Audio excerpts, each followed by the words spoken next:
The Domesday Book gives us a pretty good idea of what village life was like in the 11th century in England.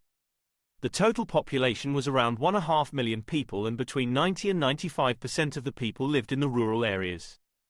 Villages were small and had around 300 to 500 people in them, with 1 or 2 manors where a lord or baron lived. Peasants living in the village were known as villeins.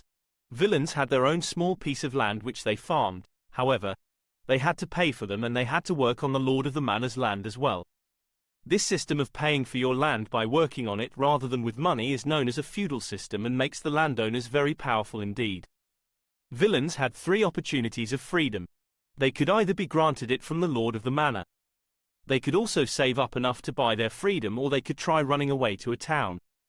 If they managed to run away and not get caught for a year and 1 day, they became free. Only 100 towns were mentioned in the Domesday Book, with the only big places being around cathedrals such as Lincoln, York and Westminster Abbey. There were fewer than 10,000 people living in most of these towns. Towns developed around travelling and meetings points such as river crossings or crossroads, and enabled places for villeins and merchants to meet up and trade. Merchants and craftsmen set up guilds to ensure and protect the quality of their trade and work. The wealthier towns were able to build walls for defensive purposes, and the successful towns gained charters setting out the rights of the townsfolk. These were awarded by the lords of the manors or bought from the king.